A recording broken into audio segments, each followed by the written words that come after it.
استاد محترم مفکر ختم نبوت استاذ الحدیث حضرت مولانا مفتی محمد رضوان عزیز صاحب سے ملتمس ہوں کہ وہ اپنے خیالات کا اظہار فرمائیں۔ الحمدللہ رب العالمین المالک الحق المبین ازاء قلوب اولیائہ بالہدا والیقین وقوّ بصائرہم بالوحی المستقیم ہدا من شاء برحمتہ وازل من شاء بحکمتہ وعمیت عن نور الحق قلوب الکافرین والمنافقین فللہ الحجۃ البالغۃ علی خلقہ اجمعین نحمد ربی ونشکرہ کما ینبغی لجلال وجہہ وعظیم سلطانہ ونشہد ان لا الہ الا اللہ وحدہ لا شریک لہ ونشہد ان سیدنا ومولانا محمدا عبدہ ورسولہ قال اللہ تبارک وتعالی ان مثل عیسیٰ عند اللہ کمثل آدم وقال النبی صلی اللہ علیہ وسلم انا اولی الناس بعیسی ابن مریم وقال فی مقام آخر الانبیاء اخوۃ لعلات امہاتہم شتیٰ ودینہم واحد او کما قال علیہ الصلوۃ والسلام۔ میرے واجب الاحترام معزز سامعین کرام، یہ ماہ دسمبر کیا ہو رہا بھائی؟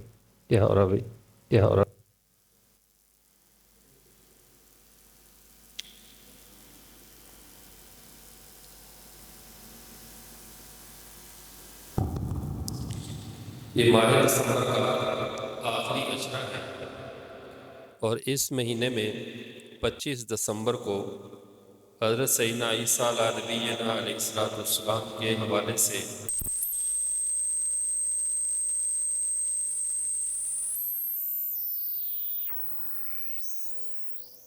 بعض مسلمان بھی دانستہ یا نادانستہ اپنی نادانی میں اہل کفر کی، اہل باطل کی اس غلط روش کی پیروی کرتے ہیں۔ اس معاملے میں جو سیدنا عیسیٰ علیہ السلام کی ذات مبارکہ ہے، ان کے بارے میں مسلمانوں کا جاننا بہت ضروری ہے۔ اولین تو ہمارے لیے تمام انبیاء کرام علیہم السلام جن کی سیرتیں ہمیں میسر ہیں، ان کا اس حد تک جاننا کہ ہمیں نبیوں کی پہچان ہو یہ ضروری ہے، لیکن بالخصوص ہمارے آقا صلی اللہ علیہ وسلم کے جو سب سے زیادہ قریبی نبی ہیں وہ سیدنا عیسیٰ علیہ نبینا علیہ السلام ہیں، اور خود آپ صلی اللہ علیہ وسلم نے ارشاد فرمایا انا اول الناس بعیسی ابن مریم، میں عیسیٰ ابن مریم کا سب سے قریبی نبی ہوں، یعنی آپ صلی اللہ علیہ وسلم سے پہلے عیسیٰ علیہ السلام ہیں، اور عیسیٰ علیہ السلام کے فوراً بعد تشریف لانے والے نبی ہمارے نبی ہیں، اور ہمارے نبی ہی کے دور نبوت میں عیسیٰ علیہ السلام دوبارہ بھی دنیا میں نازل ہوں گے۔ یعنی آپ صلی اللہ علیہ وسلم کی ذات کو اگر مرکز مانا جائے اور ہیں بھی یہ پوری کائنات کے مرکز، تو عیسیٰ علیہ السلام کی ذات وہ ذات ہے جو ہمارے نبی کے گرد گھوم رہی ہے۔ آپ صلی اللہ علیہ وسلم کے آنے سے پہلے بھی عیسیٰ علیہ السلام تھے، اور آپ کے دور میں قیامت کے آنے سے پہلے بھی عیسیٰ علیہ السلام دوبارہ تشریف لائیں گے۔ اس لیے ہمارا بحیثیت مسلمان سیدنا عیسیٰ علیہ السلام کے بارے میں جاننا انتہائی ہمارے عقائد میں سے یہ بات ہے کہ ہم سیدنا عیسیٰ علیہ السلام کے بارے میں جانیں، کیونکہ عیسیٰ علیہ السلام کا اور ہمارا تعلق دنیا کے آخر کے ساتھ ہے، باقی امتوں کا تعلق دنیا کے آخر کے ساتھ نہیں ہے۔ اس نسل انسانی کا آخری گروہ، نسل انسانی کی آخری جماعت جن کو شریعت ملی ہے، آخری جماعت جن کو کتاب ملی ہے اور کامل دین ملا ہے، وہ ہم ہیں، یہ جماعت ہے، اور قیامت بھی ہمارے اوپر ہی قائم ہونی ہے، قیامت بھی ہمارے نبی صلی اللہ علیہ وسلم کے دور ہی میں آنی ہے۔ تو جب دنیا کے آخر کے ساتھ حضرت عیسیٰ کا اور ہمارا تعلق یکساں ہے، تو ہمیں عیسیٰ علیہ السلام کے بارے میں مکمل معلومات ہونی چاہیے۔ عیسائی عیسیٰ علیہ السلام کے حوالے سے جو کرسمس ڈے مناتے ہیں، ان کا عقیدہ اس میں جدا ہے ہم سے۔ ہمارے مسلمان تو عمومی مسائل میں دیکھا دیکھی کی راہ چلتے ہیں، سوشل میڈیا کی راہ چلتے ہیں۔ دیکھا گھروں میں کام کرنے والی عیسائی عورت ہے، اس کے ساتھ یا عیسائی ملازم ہے، اس کے ساتھ جذبہ خیر سگالی کے لیے اس کو میری کرسمس یا ہیپی کرسمس کی مبارکباد دے دیتے ہیں، اور بظاہر یہ سمجھتے ہیں کہ ہم نے اس کے ساتھ خیر خواہی کی ہے، بحیثیت انسان ہم نے اس کے ساتھ ایک اچھا سلوک کیا ہے، رواداری کا اظہار کیا ہے۔ لیکن یہ بات کبھی بھی نہیں سوچتے کہ ہمارے لیے ان الفاظ کا بولنا کتنا بڑا جرم ہے، جو کہ ہمارے پیغمبر صلی اللہ علیہ وسلم کی شریعت کے بالکل برعکس بات ہے۔ اسلام صرف ہمیں نماز روزہ نہیں سکھاتا، اسلام ہمیں اپنی زبان کا، اپنی گفتگو کا، اپنے تکلم کا صحیح استعمال بھی سکھاتا ہے۔ جب منافقین مدینہ آپ صلی اللہ علیہ وسلم کو رائنا کہا کرتے تھے تو رائنا اس کا سادہ سا مطلب تھا اللہ کے رسول ہماری رعایت کیجئے، لیکن جب وہ اللہ کے نبی کے سامنے آتے تو یہ کہتے رائنا ہماری رعایت کیجئے، اور جب اپنی مجلسوں میں جاتے تو کہتے رائنا یہ ہمارا چرواہا ہے، بکریاں چروانے والا ہے، یعنی حقارت کے ساتھ اس لفظ کو استعمال کرتے تھے۔ اور اللہ کی ذات تو دلوں کے راز جانتی ہے، اللہ تعالیٰ نے اس لفظ کے بولنے سے بھی قرآن پاک میں منع کر دیا، حالانکہ صحابہ بھی دیکھا دیکھی رائنا کہتے تھے، اے اللہ کے رسول رعایت کیجئے، اللہ کے رسول رعایت کیجئے۔ اب صحابہ کے دل تو صاف تھے، لیکن منافقین جب یہی لفظ، ایک لفظ کی بھی تبدیلی کے بغیر جب یہی لفظ کہتے تھے اور اس کا وہ مطلب مراد لیتے تھے جس سے ہمارے پیارے پیغمبر صلی اللہ علیہ وسلم کی توہین ہوتی ہو، بے ادبی ہوتی ہو، تو اللہ نے قرآن پاک میں اس لفظ کو تبدیل کر دیا کہ دوبارہ یہ لفظ نہ کہا کرو، بلکہ وانظر نہ کہا کرو، اے اللہ کے رسول ہم پہ نظر کرم کیجئے، یعنی رائنا کے لفظ کو ہماری رعایت کیجئے، انظرنا کے لفظ کے ساتھ تبدیل کر دیا کہ ہمارے ساتھ نظر کرم والا معاملہ کیجئے۔ یعنی اللہ تعالیٰ ان الفاظ کے بولنے کی بھی اجازت نہیں دیتے جن الفاظ سے کسی دوسری ملت کی تائید ہوتی ہو، کسی دوسری ملت کا یعنی ساتھ بندے کی ایسی عقیدے میں اظہار ہمدردی یا یکجہتی ہوتی ہو جو عقیدہ اور جو نظریہ اسلام کے بالکل خلاف ہو۔ عیسائیوں کا عقیدہ عیسیٰ علیہ السلام کے بارے میں یہ ہے کہ عیسیٰ علیہ السلام خدا کے بیٹے ہیں، تو میری کرسمس کا مطلب یہ ہے خدا کے بیٹے کی پیدائش، کہ خدا کا بیٹا پیدا ہوا اور ہم اس کی تمہیں مبارکباد دیتے ہیں۔ کیا ہمارا عقیدہ یہ ہے کہ اللہ کے بیٹے ہوتے ہیں؟ ہم تو لم یلد ولم یولد کا عقیدہ رکھنے والے لوگ ہیں کہ اللہ کی ذات باپ سے اور بیٹے سے، بیٹیوں سے، بیوی سے، بچوں سے، ہر چیز سے پاک ہے، اور اللہ کی ذات کا ان چیزوں سے پاک ہونا یہ اللہ کی ذات میں عیب نہیں ہے، اس لیے کہ اللہ کی یہ ان چیزوں کا تعلق بندے کی احتیاجی کے ساتھ ہے۔ اگر اولاد ہے تو بندہ بڑھاپے میں اس کی خدمت کا محتاج ہے، والدین ہیں تو بچپن میں ان کی سرپرستی کا محتاج ہے۔ اللہ کی ذات نہ تو کسی کی سرپرستی کی محتاج ہے، نہ کسی کی خدمت کی محتاج ہے، نہ بیوی کے سکون کی محتاج ہے، نہ کسی سے تربیت لینے کی محتاج ہے، اس لیے وہ ذات تنہا اور یکتا ہے، اس کی کوئی اولاد نہیں ہے، نہ اس کے والدین ہیں، نہ اولاد ہیں۔ لیکن عیسائیوں نے جو کرسمس کا آغاز کیا، کرسمس کو شروع کیا، اس کا اصل مقصد یہی تھا، جب ان میں یہ عقیدہ آیا کہ یہ اللہ کی ذات جو ہے اس کے بیٹے ہیں، حضرت عیسیٰ علیہ السلام، حضرت مریم خدا کی بیوی ہیں، تو یہ تین عقیدے، اقانیم ثلاثہ، تین اقنوم کہتے مل کر ایک بنتا ہے، اللہ، عیسیٰ علیہ السلام اور حضرت مریم، یہ پورا خاندان انہوں نے بنا دیا عیسائیوں نے اللہ تعالیٰ کا۔ تو یہ ہیپی کرسمس میں ان کی مبارکباد دینا، ہیپی کرسمس کے نام پہ یا میری کرسمس کے نام پہ ان کے ساتھ اظہار یکجہتی کرنا، یہ اس کفریہ عقیدے کے ساتھ اپنے آپ کو شامل کرنا ہے جو کفریہ عقیدہ اسلام نے منع کیا ہے، جس عقیدے کو غلط قرار دیا ہے، اور اسلام نے اعلان کیا ہے اللہ کی ذات بیٹوں اور بیٹیوں سے، ان چیزوں سے پاک ہے۔ یہ بہت کبرت کلمۃ تخرج من افواہہم، یہ بہت بڑا کلمہ ہے، یہ ایسا ظالمانہ کلمہ ہے جو خدا کا بیٹا کہتے ہیں کہ قریب ہے کہ آسمان ان پر ٹوٹ کر گر پڑے، اس طرح کا یہ کلمہ کہتے ہیں کہ خدا کے بیٹے بنا دیے، خدا کی اولاد بنا دی۔ تو لیکن ہمارا جو مسلمانوں کا مزاج ہے، ہماری تہوار ہوں، ہماری خوشیاں ہوں، ہماری غمیاں ہوں، ہم ہر چیز میں دیکھا دیکھی کی راہ پہ چلتے ہیں۔ ہم اپنے علماء سے، اپنے مذہبی کلچر سے قطعاً یہ سبق نہیں سیکھتے کہ اس موقع پہ ہمارے مذہب کی رہنمائی کیا ہے۔ اس موضوع پہ ہم ہر تہوار، ابھی مثال کے طور پر نیا سال شروع ہوا تو ہیپی نیو ایئر کے نام پہ اس طرح کبھی ویلنٹائن ڈے کے نام پہ، کبھی یوم مزدور، کبھی یوم مدر، کبھی یوم فادر. تو یہ ایام وہ قومیں مناتی ہیں جن قوموں کا والدین کا تسلسل اور رشتہ ٹوٹ چکا ہے. ان کے ہاں ماں باپ کا تصور اور کلچر ختم ہوتا جا رہا ہے. آج وہ دنیا اپنی تہذیب کے ہاتھوں اتنی تنگ ہے کہ وہ اسلام کو اندر دھڑا دھڑ کیوں آ رہے وہ لوگ. ابھی چند ماہ قبل کی بات ہے کہ ہمارے کینیڈا سے ایک شخص نے رابطہ کیا کہ ایک نوجوان مسلمان ہوا ہے، پارسی مذہب سے مسلمان ہوا ہے، اس کے لیے ہم کیا نصاب تعلیم بنائیں، اس کا کیا کریں، اس کی شادی کروائیں، کیا ترتیب بنائیں.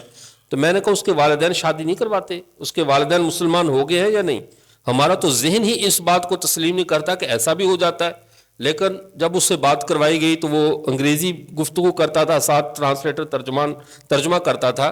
تو اس نے یہ جو گفتگو کی، وہ گفتگو ہمارے لیے اس بات پہ کلمہ شکر ادا کرنے کے لیے کافی ہے کہ اللہ نے ہمیں مسلم معاشرے میں پیدا کیا.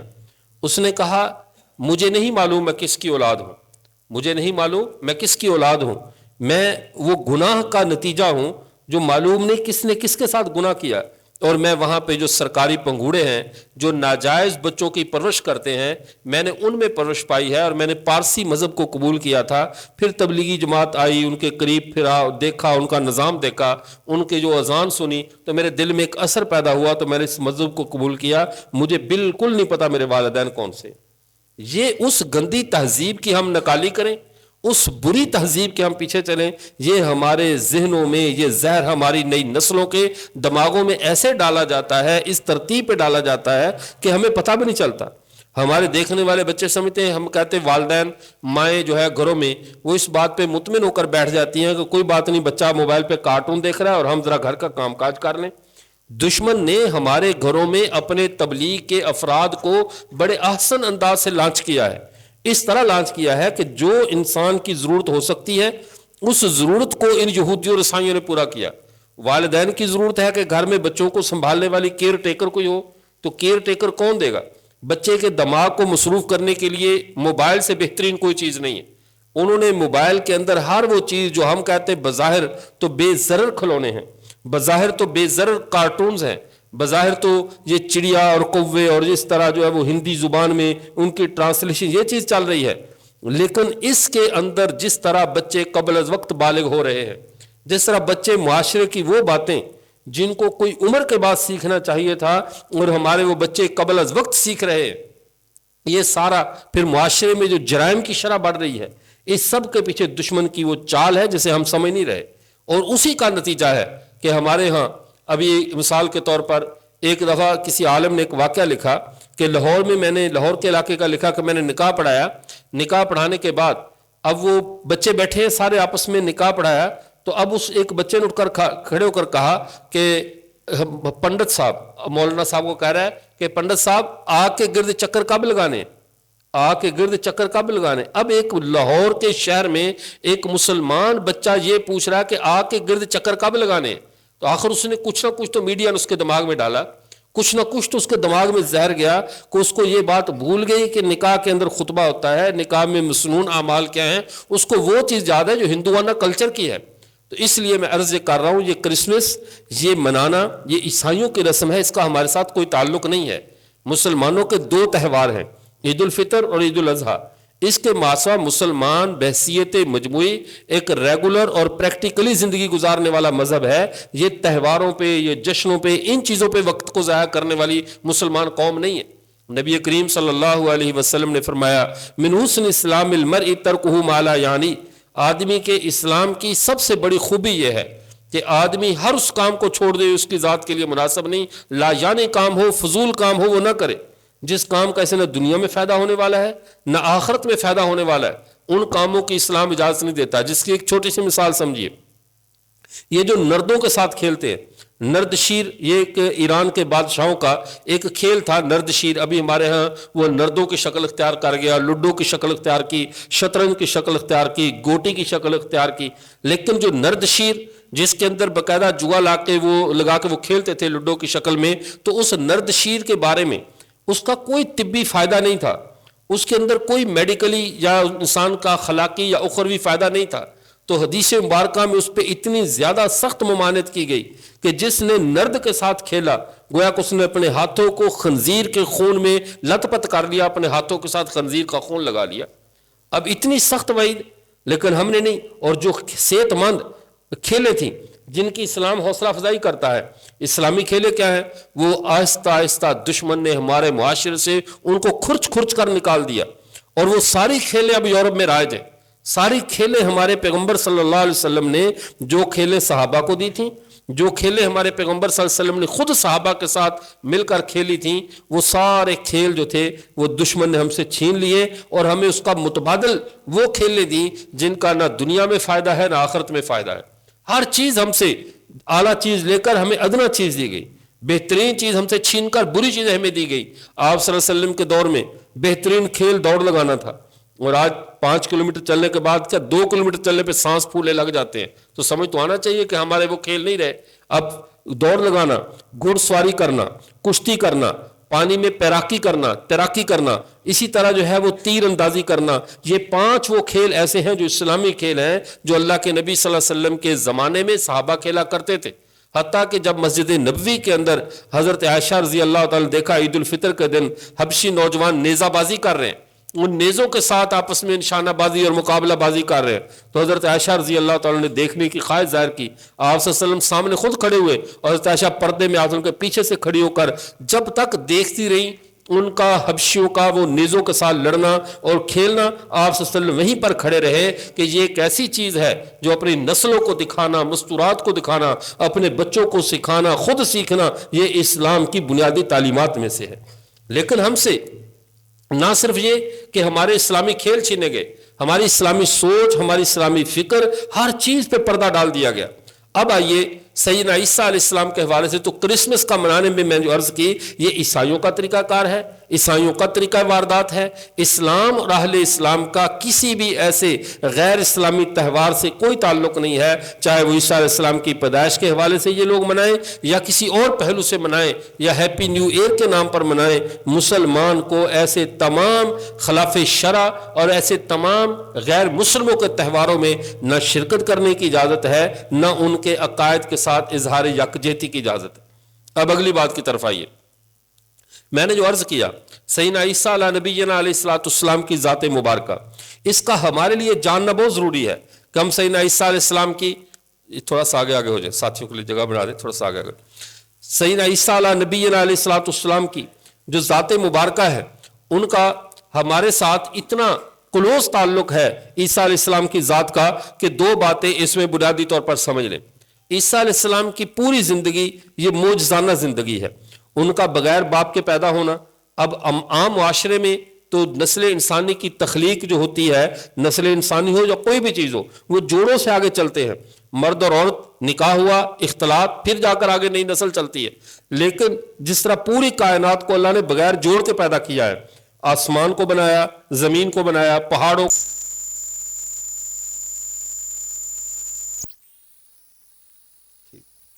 پہلے اللہ تعالیٰ نے بغیر جوڑ کے پیدا کی ہے، اس میں زوج تزویج کا سلسلہ نہیں تھا۔ اللہ نے حضرت عیسیٰ علیہ نبینا علیہ الصلوۃ والسلام کو بھی اور حضرت آدم علیہ الصلوۃ والسلام، ان 2 نبیوں کو اللہ نے بغیر باپ کے پیدا کیا۔ علامہ ابن تیمیہ رحمۃ اللہ علیہ نے اس کی وضاحت کرتے ہوئے فرمایا کہ تخلیق کے ممکنہ 4 صورتیں بنتی ہیں۔ جیسے اللہ دنیا میں انسانوں کو پیدا کریں، کسی مخلوق کو لائیں، تو 4 ہی طریقے ہیں۔ ایک تو یہ کہ مرد اور عورت کا اختلاط ہو، ایک یہ ہے کہ مرد اور عورت کا سرے سے کوئی تعلق ہی نہ ہو، ایک یہ ہے کہ مرد کا تعلق نہ ہو، ایک یہ ہے کہ عورت کا تعلق نہ ہو۔ اس کے علاوہ یعنی کوئی صورت نہیں ہے دنیا میں انسانوں کے پیدا ہونے کی یا کسی مخلوق کے۔ اللہ نے 4 صورتوں کی مثالیں دنیا میں پیدا کر کے صرف نسل انسانی کو یہ بتایا کہ میں تمہارا رب ہوں، اور سارے ان طریقوں پہ میں خود قادر ہوں، تمام طرح کی تخلیق پر میری قدرت کا قبضہ ہے۔ جیسے مثال کے طور پر اللہ نے حضرت آدم کو بغیر ماں اور باپ کے پیدا کر کے بتا دیا، میں کسی چیز کو بھی پیدا کرنا چاہوں تو مجھے کسی مثال کی، کسی آسرے کی، کسی سہارے کی ضرورت نہیں ہے۔ میں نے حضرت آدم کو پیدا کیا، پھر حضرت آدم کی دائیں پسلی سے اللہ تعالیٰ نے حضرت حوا کو پیدا کیا کہ کسی بھی چیز کو پیدا کرنے کے لیے میں ماں کا محتاج نہیں ہوں، بغیر ماں کے حضرت حوا کو پیدا کیا۔ پھر حوا اور آدم کے اختلاط سے پوری نسل انسانی کو پیدا کیا۔ ایک صورت رہتی تھی کہ بغیر باپ کے پیدا کرنے والی اللہ نے حضرت عیسیٰ علیہ السلام کو بغیر باپ کے پیدا کر کے بتا دیا کہ تخلیق کی ساری صورتوں پہ میرا کنٹرول ہے، میں رب ہوں، میں جس کو چاہوں جیسے چاہوں پیدا کروں۔ تو عیسیٰ علیہ السلام کو اللہ تعالیٰ نے بغیر باپ کے پیدا کیا۔ یہ امت مسلمہ کا عقیدہ ہے، لیکن یہودیوں میں اور عیسائیوں میں یہ ایک بےہودہ عقیدہ جنم لے چکا، اور بر صغیر پاک و ہند میں یہ عقیدہ قادیانیوں نے پھیلایا کہ حضرت عیسیٰ علیہ السلام کا باپ تھا، انہوں نے قرآن پاک کا صحیح معنی میں انکار کیا۔ ہمارا مسلمانوں کا عقیدہ یہ ہے کہ اللہ نے حضرت عیسیٰ علیہ السلام کو حضرت آدم کی طرح بغیر باپ کے پیدا کیا۔ اب دوسری بات، جب ہم یہ کہتے ہیں عیسیٰ علیہ السلام نے قرب قیامت آنا ہے، انہوں نے قیامت کے قریب دوبارہ زمین پر نازل ہونا ہے، اور پھر اس پورے عالم میں حضرت عیسیٰ علیہ السلام کے آنے سے ایک نیا ورژن ہوگا، نئی صورتحال ہوگی، نیا نظام ہوگا، تو لوگوں کو بڑی حیرت ہوتی ہے یہ کیسے ہوگا؟ تو اس کیسے کا جواب سمجھ لیں۔ عیسیٰ علیہ السلام تخریب عالم کی علامت ہے، تعمیر عالم کی علامت نہیں ہے۔ پہلے اللہ نے حضرت آدم کو بھیجا بغیر باپ کے، تب اس عالم کو پھیلانا تھا، تب اس عالم کا نظام چلانا تھا، تب اس دنیا میں نبیوں نے آنا تھا، انسانوں نے آنا تھا، پورا اللہ کا نظام چلنا تھا۔ تب اللہ نے حضرت آدم کو بھیجا، انہوں نے آ کر پورے عالم کی تعمیر کی۔ حضرت عیسیٰ علیہ السلام جب دوبارہ آئیں گے تو وہ تخریب عالم کی علامت بن کر آئیں گے۔ جب طوفان آئیں گے، جب زمین پر زلزلے آئیں گے، پوری دنیا پہ قیامت آئے گی، تب عیسیٰ علیہ السلام اس دنیا کی صف کو لپیٹنے کے لیے آئیں گے۔ ان کے آنے اس بات کی علامت ہوگی کہ اب دنیا کی عمر پوری ہو چکی ہے، اب دنیا کا معاملہ کلوز ہے۔ اور اب وہ کب آئیں گے، یہ ہے اصل سوال۔ اب ہمارے معاشرے میں جب بھی کوئی مسائل کھڑے ہوتے ہیں، جب بھی کوئی پریشانی ہوتی ہے، لوگ کہتے ہیں عیسیٰ علیہ السلام ابھی تک کیوں نہیں آئے، عیسیٰ علیہ السلام کو اب تک آ جانا چاہیے، فلاں جگہ جنگ لگ گئی، یہ ہوا وہ ہوا۔ ایک بات ذہن میں رہے، عیسیٰ علیہ السلام کے دو دور ہیں، بلکہ تین دور ہیں۔ ایک دور تو وہ جو پہلے گزار چکے، ایک وہ دور جو اب ان کا آسمان پر گزر رہا ہے، تیسرا وہ دور جب قرب قیامت دوبارہ تشریف لائیں گے۔ حضرت عیسیٰ علیہ السلام اپنے پہلے دور میں جب وہ تشریف لائے تو ان کا معجزہ اور تھا، جب واپس آئیں گے تو ان کا معجزہ اور ہے۔ پہلے معجزہ تھا ان کا مردوں کو زندہ کرنے والا، اللہ نے مردوں کو زندہ کرنے کا معجزہ دیا، انہوں نے 4 مردوں کو زندہ کیا۔ اور یہ طب کی دنیا میں ایک ایسا عظیم کام تھا کہ دنیا کے تمام طبیب ہر طرح کا علاج کر سکتے ہیں، لیکن موت کا علاج بھی طبیبوں سے دریافت نہیں ہوا۔ لیکن سیدنا عیسیٰ علیہ السلام نے مر جانے والے 4 آدمیوں کو، جو بعد میں زندہ رہے، ان کی آگے نسل بھی چلی، پھر بعد میں جا کر ان کو موت آئی، سیدنا عیسیٰ علیہ السلام نے 4 انسانوں کو زندہ کیا۔ پہلی ان کی یعنی بعثت میں، پہلے ان کی آمد میں اللہ نے یہ معجزہ دیا کہ وہ مردوں کو زندہ کرتے تھے۔ قرب قیامت جب وہ دوبارہ تشریف لائیں گے تب ان کا معجزہ اس کا الٹ معجزہ ہوگا، تب وہ ایسی ہستی کو ماریں گے، ایسی شخصیت کو قتل کریں گے جس شخصیت کا قتل نسل انسانی کے لیے ناممکن ہوگا۔ وہ دجال کا فتنہ ہے، دجال کے قتل کے لیے آئیں گے۔ پہلے زندگی دیتے تھے، قرب قیامت وہ موت دینے کے لیے آئیں گے، وہ دجال کے قتل کے لیے آئیں گے۔ دجال کا قتل مشکل کیوں ہے؟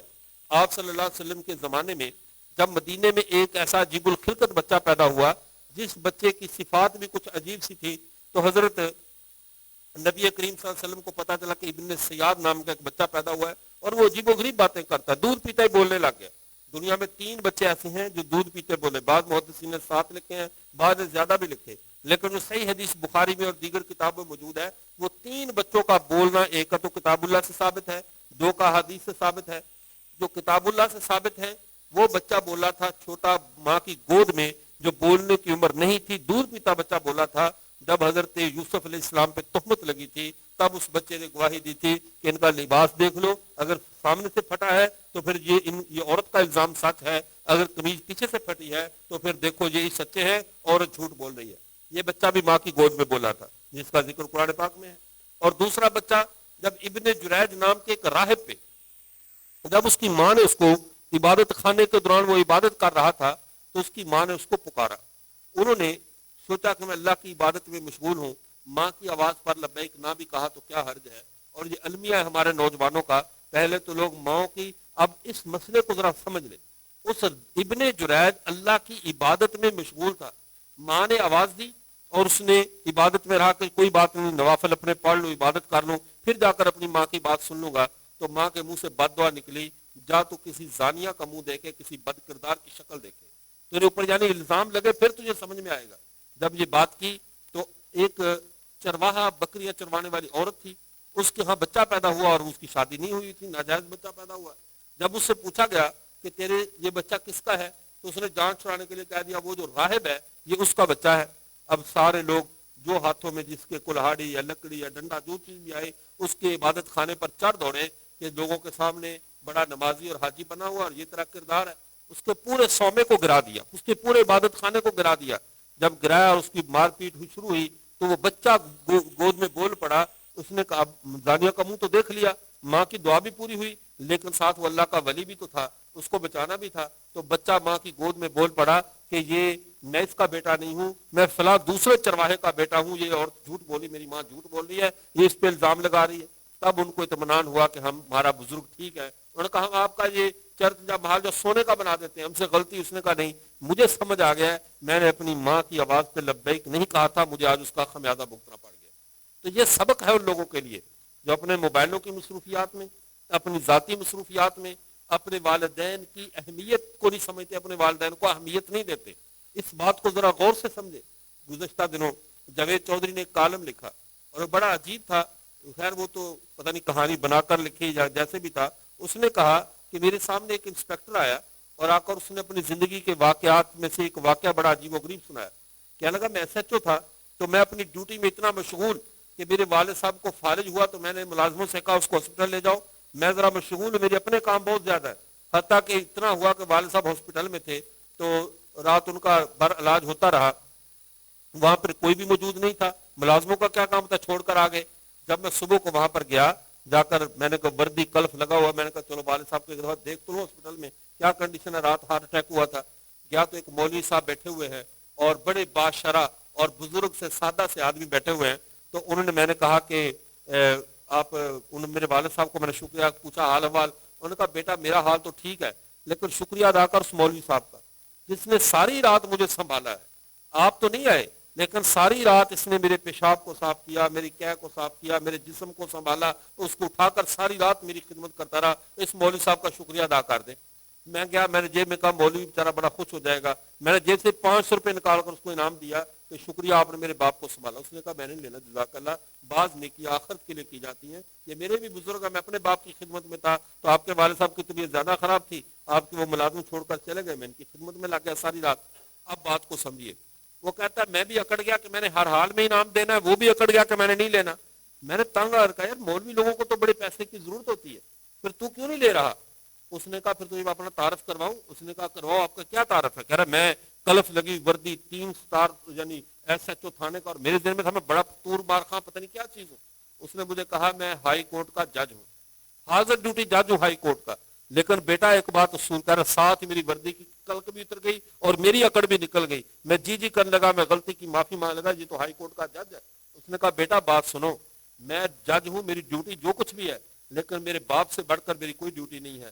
میں بھی صبح کو جا کر اپنی ڈیوٹی دینی تھی، لیکن میں ساری رات تیرے باپ کو بھی سنبھالتا رہا، اپنے باپ کو بھی سنبھالتا رہا، اور افسوس کہ تو نے ایک تھانے کی چھوٹی سی نوکری کے لیے، افسروں کے ہاں اپنے نمبر بنانے کے لیے تو نے اپنے باپ کی خدمت نہیں کی، تو اس اجر سے محروم ہو رہا ہے۔ تو بیٹا ایک بات ذہن میں رکھ، نوکریاں بچ جاتی ہیں، والدین آخری تحفہ ہوتے ہیں، والدین آخری تحفہ ہوتے ہیں۔ تو اس لیے میں اس پروگرام کی وساطت سے بھی آپ سے عرض کرتا ہوں، جن کے والدین زندہ ہیں وہ اللہ کے اس خزانے کی قدر کریں، اللہ کی دی اس نعمت کی قدر کریں، لیکن جب یہ نعمت چھن جاتی ہے پھر انسان پچھتاتا ہے کہ میرے پاس افسوس میں نے کتنے بڑے خزانے کو کھو دیا۔ جب دیکھیے حدیث مبارکہ میں آپ صلی اللہ علیہ وسلم نے کیا فرمایا، رضا الربی فی رضا الوالد وسخط الربی فی سخط الوالد۔ لوگ رب کی رضا ڈھونڈتے ہیں پیروں کے پاس جا کر کہ پیر صاحب راضی ہیں تو رب راضی، پیر صاحب فلاں راضی، فلاں بزرگ نے مجھے کہہ دیا تو وہ راضی۔ اور بندگان خدا، تمہارا پیر تمہارے گھر میں تمہارے باپ کی شکل میں موجود ہے، اور یہ پیروں کی ناراضگی رضا سے اللہ کی رضا کا کوئی پتہ نہیں چلتا، کوئی استاد ناراض، کوئی شیخ ناراض، کوئی فلاں ناراض، وہ راضی تو سب راضی، ایسا نہیں ہے۔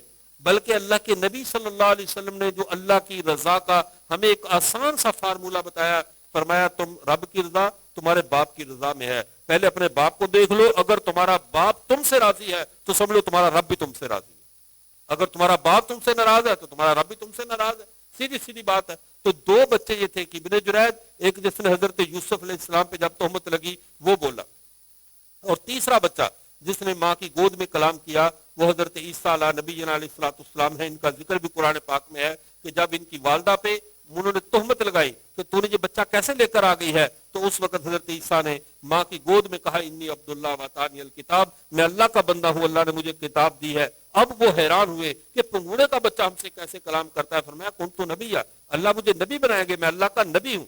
تو یہ بات حضرت عیسیٰ علیہ السلام کی پوری زندگی معجزانہ زندگی ہے۔ عیسیٰ علیہ السلام کا جاننا ہمارے لیے انتہائی ضروری ہے کہ اسلام اور عیسائیت کی سرحدیں ساتھ ساتھ چلنے والی ہیں۔ اسلام، عیسائیت اور یہودیت یہ صفحے قیامت تک ہماری برابر قائم رہیں گی۔ اس لیے تو نماز کے اندر ہم جب روزانہ دن میں 5 بار نماز پڑھتے ہیں تو ہم کیا دعا کرتے ہیں؟ اہدنا الصراط المستقیم صراط الذین انعمت علیہم غیر المغضوب علیہم ولا الضالین۔ غیر المغضوب سے مراد یہودی ہے، ظالم سے مراد عیسائی ہے۔ ہمیں ان دونوں کے راستے پر چلنے سے بچنے کے لیے دن میں 5 بار اللہ کے ہاں کھڑے ہو کر دعا کرنی پڑتی ہے کہ اللہ ان کے راستے پر چلنے سے ہمیں بچانا، ان کے طریقے پر چلنے سے ہمیں بچانا۔ یہ جو کرسمس ڈے یہ انہی کا طریقہ ہے جس پر ہم چلتے ہیں۔ یہ غلط راستے یہ انہی یہود و نصارہ کے پیدا کردہ راستے ہیں، جن راستوں پر ہم چلتے ہیں تو ہمیں ان کے راستوں سے بچنے کا حکم دیا گیا۔ اب اگلی بات کو سمجھ لیجئے، عیسیٰ علیہ السلام آئیں گے لیکن وہ نئے نبی کی حیثیت سے نہیں آ رہے، وہ نئے نبی کی حیثیت سے نہیں آ رہے، چونکہ اگر ہمارے نبی صلی اللہ علیہ وسلم کے بعد ان کو نبوت ملتی تو ختم نبوت کے خلاف ہوتا۔ ہمارے پیغمبر اللہ کے آخری نبی ہیں، ان کے بعد کوئی نیا نبی نہیں آئے گا، یہ ہمارا عقیدہ ہے، اور یہ امت کی پوری اس کی بقا بھی اسی عقیدے میں ہے۔ اب حضرت عیسیٰ علیہ السلام آئے یا سارے نبی دوبارہ آ جائیں لیکن ان میں کوئی نیا نبی نہیں۔ نبیوں کی جو گنتی اللہ نے شروع کی تھی حضرت آدم سے، وہ حضرت خاتم محمد صلی اللہ علیہ وسلم پر اللہ نے اس گنتی کو پورا کر دیا۔ جب وہ گنتی پوری ہو گئی اب ہمارے لیے کسی بھی نئے نبی پر ہم نے ایمان نہیں لانا۔ عیسیٰ علیہ السلام آئیں گے تو ان پر ہم ایمان نہیں لائیں گے، بلکہ ہمارا ان پر پہلے سے ایمان موجود ہے کہ وہ اللہ کے نبی ہیں، وہ آپ صلی اللہ علیہ وسلم کی امت کی مدد اور نصرت کے لیے آئیں گے۔ تو میں بات کر رہا تھا ابن سیاد کی کہ یہ بچہ تھا، یہ ماں کی گود میں بولا جس کا حدیث میں تذکرہ کیا گیا، تو یہ گنتی کے اعتبار سے یہ 4تھا بچہ بنتا ہے جس نے ماں کی گود میں کلام کیا۔ اب ابن سیاد اس بچے سے جب آپ صلی اللہ علیہ وسلم نے پوچھا، اس نے عجیب و غریب سوالوں کو جواب دیے، ہر سوال کا الٹ جواب دیتے ہیں، ہر سوال کا جواب آپ صلی اللہ علیہ وسلم کو پریشان کر رہا تھا۔ حضرت عمر رضی اللہ ساتھ تھے، فرمایا اللہ کا رسول آپ مجھے اجازت دو، آپ پریشان نہ ہو، مجھے فرماؤ میں اس کا ویسے ہی سر کاٹ دیتا ہوں، میں اس کو ویسے ہی قتل کر دیتا ہوں، آپ تو پریشان نہ ہو۔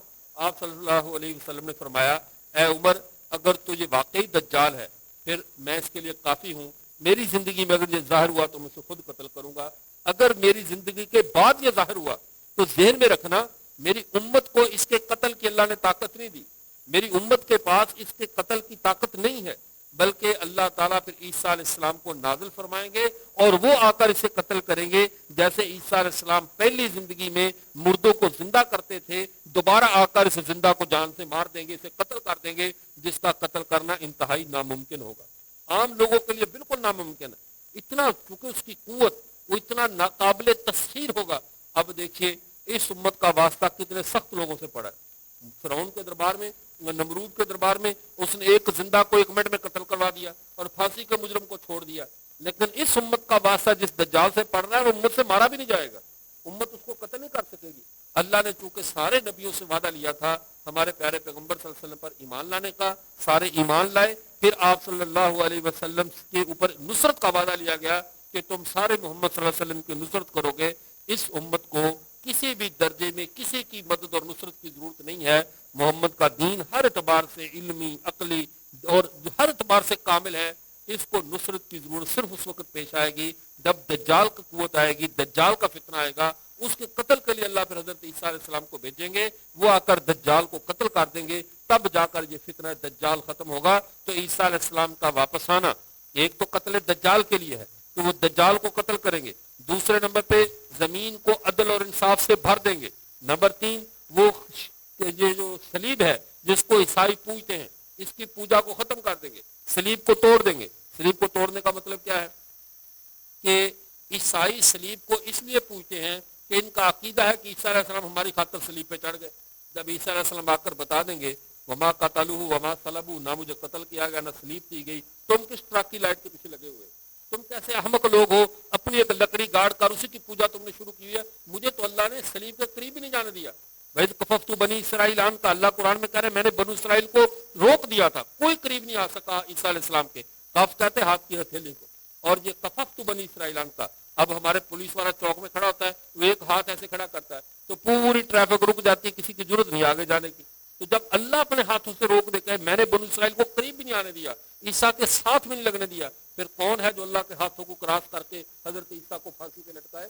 یہ عقیدہ تھا یہودیوں کا اور عیسائیوں کا. اللہ نے سارے عقیدے کو باطل کر دیا.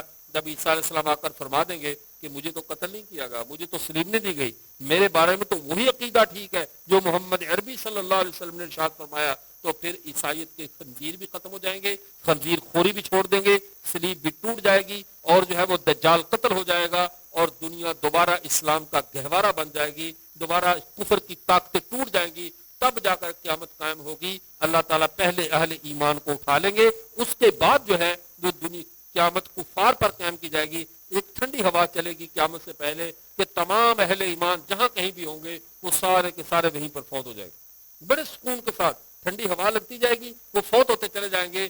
پھر اللہ تعالیٰ اس کے بعد کفار کی سرکشی بڑھے گی، اور پھر اللہ تعالیٰ ان کے اوپر جو ہے وہ اپنا عذاب مسلط کریں گے اور قیامت کو قائم کریں گے. تو عیسیٰ علیہ السلام کا نا یہ علامات قیامت میں سے. اب آئیے ہمارے موجودہ دور کے، یہ عام طور پر آپ جب 25 دسمبر کے بعد، کرسمس ڈے کے بعد جب آپ دیکھو گے ہمارے بہت سارے ایسے لوگ ہوتے ہیں امن کمیٹیوں والے، فلاں فلاں فلاں، کبھی عیسائیوں کے ساتھ کیک کاٹنے کے لیے پہنچے ہوئے، کبھی کسی گھوڑے اور گدھے کی لگام پکڑ کر ساتھ جلوس نکالنے کے لیے چلے ہوتے ہیں، کبھی کسی کے ساتھ کبھی کسی کے ساتھ. یہ لوگ امت کے مقتدا نہیں ہیں، یہ مقتدا نہیں ہے. یہ یوں کہہ لو کہ یہ امن کمیٹی کہہ لو یا کسی معاشرے میں ہم آہنگی کے لیے ایسے لوگ مذہب کا روپ دھار کر آ جاتے ہیں. یہ مذہب کی دلیل نہیں ہے. مسلمان غیر مسلموں کے تہوار میں شریک نہیں ہو سکتا. مسلمان ہاں یہ بھی نہیں ہے کہ ان کو تہوار منانے کی اجازت نہیں، ان کا عقیدہ وہ کرے، ان کے غیر مسلم اقلیتوں والے جو حقوق ہیں اپنے استعمال کرے، لیکن ہمیں بحثیت مسلمان اپنی حد بندیوں کا خیال رکھنا ہے. ہم نے کون سا کام کرنا ہے اور کون سا کام نہیں کرنا. ہمارے ہاں گھروں میں کیا ہوتا ہے، مسلمان ملازم فیکٹریوں میں ابھی کچھ یہ بات چل رہی تھی، تو ہمارا جب یہ اشتہار چلا تو اس حوالے سے ایک ساتھی نے رابطہ کر کے عجیب بات کہی، کہنے لگے ہم فیکٹری میں ہم چھٹی کریں تو ہماری تنخواہ کٹتی ہے، یومیہ بیس کے سے ہمیں بیسکلی بنیاد پہ ہمیں یومیہ بنیاد پہ ہمیں تنخواہ دی جاتی ہے، مزدوری دی جاتی ہے، ہم چھٹی کریں ہماری تنخواہ بھی کٹتی ہے. ہماری عید الفطر عید الاضحیٰ کی چھٹیوں پر بھی ہمیں کوئی انعام کرام تو دور کی بات ہے، ہمیں کوئی تنخواہ نہیں دیتا، ہماری دیہڑی کٹ جاتی ہے. لیکن عیسائیوں کے لیے ہمارے فیکٹریوں کے جیم، ہمارے مالکان کے دل کا گوشہ اتنا نرم ہوتا ہے کہ یہ عیسائیوں کو 7 دن کی چھٹیاں بھی دیتے ہیں، ان کی تنخواہ بھی نہیں کاٹتے، ڈبل تنخواہ دیتے ہیں کہ عیسائی برادری کے ساتھ اظہار یکجہتی، اظہار ہمدردی. افسوس ہے آج کے مسلمانوں کی ساری ہمدردیاں غیروں کے ساتھ ہیں، اپنوں کے ساتھ کوئی ہمدردی نہیں. غزہ کے اندر دیکھیے، فلسطین میں دیکھیے کیسے مسلمانوں کا قتل عام ہو رہا ہے، کیسے مسلمانوں کو ذبح کیا جا رہا ہے، لیکن وہاں پر کسی کے دل میں نہ کوئی ہمدردی جاگ رہی ہے نہ محبت. لیکن جو ہی کفار کی کوئی عید آ جائے، شبرات آ جائے، ان کا کوئی پروگرام آ جائے، ہمارے ساری اخلاقیات کا پنڈورا باکس کھل جاتا ہے کہ فلاں اخلاق کا، اخلاق محمدی کا مظاہرہ کرو. بھئی یہ اخلاق نہیں ہے، یہ انتہا درجے کی بد اخلاقی ہے کہ خالق کائنات کی نافرمانی کی جائے. خالق کائنات کی نافرمانی کو اخلاق نہیں کہتے. انہوں نے درختوں کی پوجا کرنے والے وہ شرک کر رہے ہیں، کرسمس ٹری بنا رہے ہیں، کبھی کچھ کرتے کبھی کچھ کرتے ہیں، اور ہم سارے ان کے پیچھے بھاگتے چلے جا رہے ہیں. اپنے بچوں کو بھی سکھاؤ. ہمارا المیہ یہ ہے، ہم نے اپنی نئی نسل کو اپنے نبی کا تعارف نہیں کروایا، ہم نے نئی نسل کو اپنے مذہب کا تعارف نہیں کروایا. ہمارے پہلے جو بڑے بوڑھے ہوتے تھے وہ سردیوں کے موسم میں رضائی کے اندر لیٹے ہوئے بچوں کو کہانیاں سناتے، کہانیاں سناتے سناتے وہ کوئی نہ کوئی عقیدہ، کوئی نہ کوئی بات ان کے دل و دماغ میں ڈال دیتے تھے، جس کے ذریعے بچوں کے دل و دماغ میں اپنے نبی کا تعارف بیٹھ جاتا تھا، صحابہ کے واقعات بیٹھ جاتے تھے. حتیٰ کہ ایک دفعہ جب اسکول میں ٹیچر نے پوچھا کہ بچوں بتاؤ تم بڑے ہو کر کیا بنو گے، ایک بچے سے جب پوچھا گیا تو اس نے بڑا پیارا جواب دیا. جواب صحیح تھا یا غلط وہ الگ بات، اس نے کہا بڑا ہو کر میں صحابی بنوں گا. میں بڑا ہو کر کیا بنوں گا؟ صحابی بنوں گا. اب وہ حیران ہوئے کہ تیرے دل میں صحابی تو اب نہیں بن سکتا، صحابی تو آپ صلی اللہ علیہ وسلم کی زیارت کرنے والوں کہتے ہیں. اس نے کہا ہمارے گھر میں روزانہ رات کو تعلیم ہوتی ہے، ہمیں صحابہ کے واقعات سنایا جاتا ہے، تو مجھے پتا ہے یہ کائنات میں سب سے اچھے لوگ ہوتے ہیں، تو میرے دل میں یہ آ رہا ہے کہ میں بڑا ہو کر صحابی بنوں گا. جب والدین بچوں کو صحابہ کے واقعات سنائیں گے، اہل بیت کے واقعات سنائیں گے، تو یقیناً بڑے ہو کر ان کے دلوں میں وہی ان کے آئیڈیل بنے گی، وہی ان کی سوچ بنے گی. افسوس آج ہمیں خود اپنا آئیڈیل معلوم نہیں، ہماری نسلوں کا آئیڈیل کا کیا پتا چلے گا؟ ہمیں خود پتا نہیں کہ ہمارا آئیڈیل کیا ہے، ہمارا مقتدا کون سا ہے، ہم نے کس کو فالو کرنا ہے. آج ہمارا فالو، ہمارے ہیروز تبدیل ہو چکے ہیں، ہمارے ہیرو بدل دیے گئے. کسی کا کوئی ہیرو ہے، کسی کا کوئی فلم ایکٹر ہیرو ہے، کسی کا لائف سٹائل ہیرو بن چکا ہے ہمارے لیے کہ میں نے یہ لائف سٹائل رکھنا ہے، ورنہ ہمارا بہترین لائف سٹائل، ہماری زندگی کے ہیرو ہمارے پیغمبر صلی اللہ علیہ وسلم کی ذات ہے یا صحابہ کی ذات ہے۔ آپ صلی اللہ علیہ وسلم بستر پر لیٹے ہوئے ہیں، حضرت عمر آگے ملنے کے لیے، تو آپ صلی اللہ علیہ وسلم کے جسم پہ وہ باندھ تھا، بڑا موٹا کھجور کا باندھ، اس کے نشان ایسے پڑے ہوئے تھے کہ حضرت عمر دیکھ کر رونے لگے۔ حضرت عمر جیسا جری انسان بھی اپنے محبوب کے جسم پہ جب وہ نشانات دیکھے تو رونے لگے۔ فرمایا کیا ہوا؟ کہ اللہ کے رسول کیسر و کسرا اور کفار تو دنیا کے مزے کریں، ان کے ہاں تو بڑے بڑے نرم و نازک بستروں، اور کائنات کے سردار اس طرح کھجی پہ ایک ایسی کھجور کے اوپر لیٹے ہوں کہ جسم کے اوپر جو ہے وہ سارے نشانات پڑ جائیں۔ آپ نے فرمایا کیا مفہوم عرض کر رہا ہوں، آپ نے فرمایا کیا تو اس بات پہ راضی نہیں ہے کہ ان کو دنیا مل جائے اور ہمیں آخرت مل جائے؟ ہمارے ہاں تو آخرت ماٹو ہے۔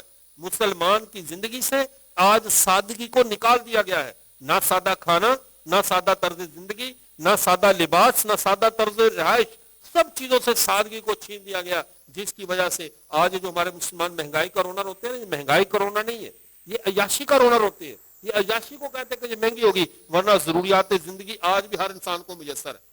آج بھی ہر بندہ دن میں 2-3 ٹائم کھانا کھا رہا ہے، کسی کو اللہ رات کو بھوکا نہیں سلاتے۔ یہ جو ہمارے مہنگائی کے رونے ہیں یا مسائل ہیں، یہ ان عیاشیوں کی کمی کے رونا روتے ہیں کہ ہمارے ساتھ وہ سامان تعیش نہیں ہے، اس ماڈل کی گاڑی نہیں ہے، اس طرح کا موبائل نہیں ہے، ہر ایک سے بڑھ کر ایک۔ تو اس دوڑ میں جب سے ہم اتر گئے ہیں، دنیا کے پیسے کی دوڑ میں، عیاشی کی دوڑ میں، اس تعیش کی دوڑ میں، اس کا نقصان یہ ہوا ہم اپنے پیغمبر کی سادہ زندگی سے دور ہوتے چلے جا رہے ہیں۔ اپنی زندگیوں میں ہم سادگی لائیں، فضول تہواروں سے بائیکاٹ کریں، کسی بھی قسم کے فضول کاموں سے بائیکاٹ کریں۔ ابھی بہت ساری باتوں کا جب پتہ چلتا ہے، بعض علاقے والے نا جب وہ مل کر ایکا کر لیتے ہیں تو بہت ساری برائیاں ختم ہو جاتی ہیں۔ سنت کے خلاف کوئی ایکا نہیں کرتا، ایکا ہوتا بھی برائی کرنے پہ ہے اور جمع بھی لوگ اسی بات پہ ہوتے کہ آئندہ یہ کام نہیں کرنی۔ ہمارے یہ ترکھنی والی سائڈ پہ اس طرف سارے لوگوں نے ایکا کر لیا، ایکا کیا کہ اگر کسی کا کوئی بزرگ فوت ہو جائے گا تو اس کی وفات پہ صرف دال پکے گی، گوشت کو نہیں پکائے گا۔ یہ سارا ایکا ہوا ہے۔ اب کوئی ادھر یہ نام بھی نہیں لیتا کہ میں نے فلاں جگہ پر جانا ہے، فلاں کی فوتگی پر جانا ہے، بس دور سے ہی کہتے فون پر ہی افسوس ہوگا آپ کا بڑا فوت ہوا تھا، اللہ اس کی مغفرت کرے۔ وجہ کیا ہے کہ جب تک ہم خوشی اور غمی کو ڈشوں کے ساتھ تولتے رہیں گے، طرح طرح کے پیکیجز دیتے رہیں گے، برائیاں ختم نہیں ہوں گی۔ برائیاں ختم کرنی ہے تو پیکج ختم کر دو، برائی کو ختم کرنا ہے، رسومات کو ختم کرنا ہے تو اضافی تعیشات کو ختم کر دو، سادگی لے آؤ، بالکل سادہ۔ اب حدیث مبارکہ اگر کوئی غمی آ جائے، خدا نہ کرے، اللہ سب کے گھروں میں ہمیشہ خوشیاں رکھے، غمی آئے تو والدین کا احسان ثواب کیا کرنا ہے؟ قربان جاؤں، آپ صلی اللہ علیہ وسلم نے ہمارے معاشرے کے غریب ترین بندے کا خیال رکھ کے شریعت بتائی ہے۔ عمرا کا ہی خیال ہی رکھا ہر جگہ پہ، عمرا کی حوصلہ شکنی بھی نہیں کی۔ اللہ کسی کو اچھا مال دے، اچھا کھائے پیے تو اس کی حوصلہ شکنی نہیں ہے۔ آپ صلی اللہ علیہ وسلم نے 33 بختی اونٹ بیچ کر ایک قمیض خریدی تھی یمن سے۔ 33 بختی اونٹوں کے بدلے میں ایک قمیض، ایک اونٹ اگر کم از کم 5 لاکھ کا بھی لگاؤ، آج کا بختی اونٹ بڑا مہنگا ہوتا ہے، لگاؤ تو 33 کے ساتھ ضرب دو، کتنی مہنگی قمیض پہن کر پھر آپ نے لا باس بالغنی لمن اتقى الله عز وجل۔ اگر بندہ اللہ سے ڈرنے والا تو امیر ہونے میں کوئی عیب نہیں ہے، امیر ہو جتنے ہو سکتے ہو، لیکن اللہ کا حق پورا ادا کرنا ہے، اللہ کے حقوق میں کوتاہی نہ ہو، حلال کمانے والے ہو جتنا مرضی کماؤ حلال، کوئی روکنے والا نہیں ہے۔ لیکن ہمیشہ اللہ کے نبی نے فقر کو پسند کیا، غریبی کو پسند کیا، غریبوں میں مساکین میں رہنا پسند کیا، اور آپ صلی اللہ علیہ وسلم کا غریب ہونا مجبوری نہیں تھی، آپ کا خود اختیار کردہ راستہ تھا۔ آپ صلی اللہ علیہ وسلم کو مجبوراً غریب نہیں تھے، اختیار تھا، آپ نے اختیار کے ساتھ فقر کو اختیار کیا، سادگی کا راستہ اختیار کیا، اور امت کو وہی درس دینے کے لیے، وہی سادگی کا طریقہ اختیار کرنے کے لیے تاکہ یہ امت سادہ رہے۔ ایک صحابی نے کہا، یہ ابو داؤد میں بھی حدیث ہے اور بخاری میں بھی ہے شاید، فرمایا یا رسول اللہ ان امی افتلتت لو تکلمت لتصدقت اتصدق عنہا، اے اللہ کے رسول میری ماں اچانک فوت ہو گئی، اسے بولنے کا موقع ہی نہیں ملا، اگر بولتی تو صدقہ خیرات کا کہتی، تو کیا میں اپنی ماں کی طرف سے صدقہ خیرات کر سکتا ہوں؟ فرمایا نعم، بالکل کرو، صالح ثواب سے کس نے منع کیا؟ کرو صدقہ خیرات۔ اب اس صحابی نے پوچھا ای الصدقات افضل یا رسول اللہ، اللہ کا رسول افضل ترین صدقہ، اعلیٰ ترین صدقہ کون سا ہے؟ اب آپ صلی اللہ علیہ وسلم نے نہیں فرمایا بریانی یہ فلاں اور کھانے پینے، اگر اللہ کا نبی مینیو دے دیتے تو غریبوں کا تو رگڑا نکل جاتا ہے، ان کو تو ایک ایک فوتگی نمٹانی مشکل ہوتی۔ آپ نے کیا فرمایا؟ الماء، افضل ترین صدقہ پانی ہے، کسی کو پانی پلا دو، یہ صدقہ ہو گیا۔ اللہ نہ کرے ایسا مسئلہ ہو تو غریبوں کے لیے سب کے لیے پانی کے وہاں کولر رکھ دو، گلاس رکھ دو، یہ ساری رسومات خود کوئی پوچھے تو ساتھ بتا دو یہ حدیث موجود ہے، اللہ کے نبی نے افضل صدقہ پانی کو قرار دیا ہے، تو میں افضل چھوڑ کر 2 نمبر کام کیوں کروں؟ ہر کام میں افضل کام ڈھونڈتے ہیں نا، زیادہ ثواب والا کام ڈھونڈتے ہیں، تو زیادہ ثواب پیاسوں کو پانی پلانا ہے، زیادہ ثواب پانی کا صدقہ ہے، دوسرے صدقات زیادہ ثواب نہیں ہے۔ ہوگا ثواب، یہ میں نہیں کر رہا، ہوگا ثواب، لیکن یہ چیز نہیں ہے۔ تو میں عرض کر رہا تھا ہم اپنی زندگیوں میں ایک تو سادگی لائیں، رسومات سے نکلیں، ہر اڑتی چیز کے پیچھے نہ بھاگیں، چاہے وہ رسومات ہیں، چاہے وہ کیا ہے، وہ خرافات ہیں، چاہے ہمارے معاشرے میں جدید تہذیب کے دی ہوئی ہماری عطایا ہیں، ان سب سے اپنی جان چھڑائیں۔